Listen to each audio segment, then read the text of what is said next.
What's going on, guys? Kuyo here. And Skyrim tends to be one of the older games that doesn't really talk a lot about rituals. However, we do see a lot of them in the Daedric rituals that most cultists talk about in the game. But did you know that the devs secretly hid almost 200 variations of rituals that allow for you to summon magical items and things that could potentially make your character the most overpowered in the entirety of the world? And this is all without things like beating the system. Now, a lot of these tend to involve blood sacrifice, but at the same time, they also give you an amazing payout. And that payout is typically in the form of something that will allow you to become more powerful than you ever dreamed you could be. So without further ado, guys, let's get right into the video.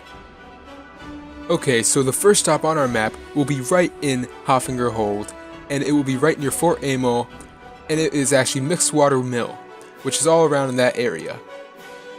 What we have to do is when we first walk in there, we're going to find that you have to kill a chicken. Now this is extremely important, and if you mess up killing this chicken, you will utterly destroy your entire chances of doing this properly. So the next thing you have to do is find the father of that goat. Now you can tell it's the father because of the fact that it has a larger size and more of a, beard. And from that, once we kill the father, we can go ahead and go and attack its family. Make sure you do not move it from that spot exactly. Oh, well, after that, we need to kill the child. And once we kill the child, we can be prepared to kill the mother. And after that, we can finally start our ritual. So the mother will actually take quite a while to kill, as it is gonna be running away from you most of the time. But once we do kill the mother, we can start on the ritual. So what you're gonna want to do is bow down and start whispering many different chants. Now your character will do this automatically. But what should happen is that millions of cabbages, red cabbages, dyed in the blood of our enemies, will immediately fall down from the sky. And from there, we just have to chop them a bit, and we will actually gain intense amounts of power. But this is only part one of it, but also one of the only. Next part will be in the Riverside Shack. It's still in Hoffinger, right next to Mara's Pond. And we can just swim up there. We'll find that there is actually a saber cat in there. What we can do is kill that saber cat. Make sure you kill it exactly this way I am, with an axe. Make sure its body falls into the river once you kill it. And from there, we can immediately just walk over into the shack and find that it's actually filled with red cabbages. Once again, dyed in the blood of our enemies that we wanted the entire time. But next, what we have to do is that we have to go to Whiterun. Now, Whiterun actually has a lot of different things in it, like Talos, but we also have our good old friend, Heimskir. Now, Heimskir has a secret that not a lot of people hear about. So if we go inside to Heimskir's house, we'll find that he is actually a cabbage hoarder. Wow, I didn't even believe it myself when I first saw it. It's only because of the fact that we did those previous cabbage things before that we got here. But it's amazing how well the devs actually hid his amazing secret. So now that we're done with that, we have to leave Whiterun. But since we broke into a house, we're going to be killed many times. And when we're killed, we're just gonna have to endure it. It's just gonna be death after death. And there's actually something that happens, because this itself is a ritual. Being killed by all these various Whiterun guards, we'll soon find out that it has something in store for us. It's right after that final death, our last death won't happen.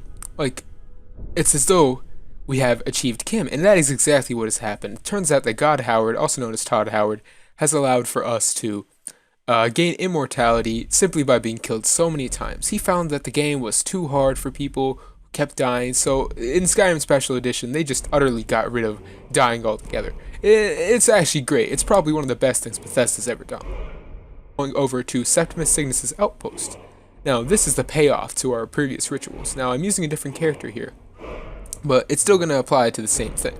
So what we need to do is we need to open our inventory and eat all those cabbages that we already got.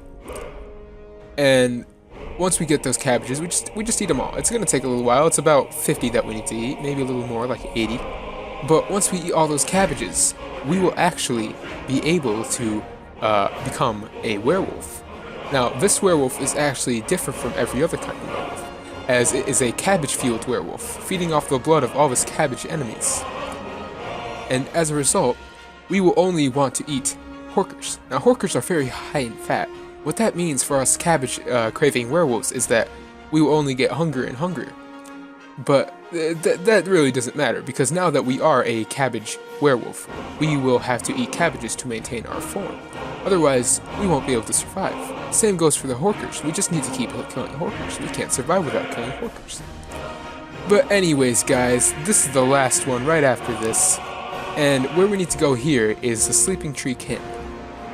Now, the Sleeping Tree Camp itself just so happens to be our final location. And the reason is because all those different rituals that the game sent us on allowed for us to do this. Now, the first thing that we need to do is scope out our enemies. Now, this is very important. First, we need to kill the mammoths and then the giant.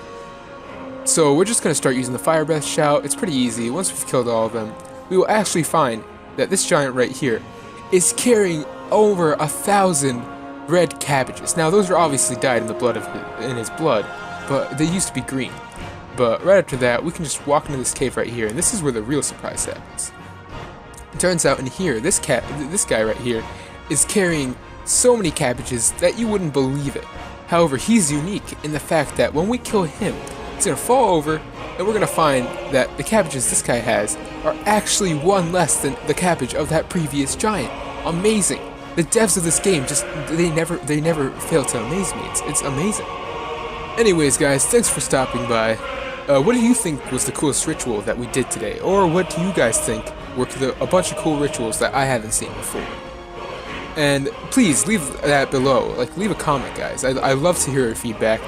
Please leave a like, subscribe. Those are always appreciated. And as always, hope to see you next time, guys. Peace out, everyone.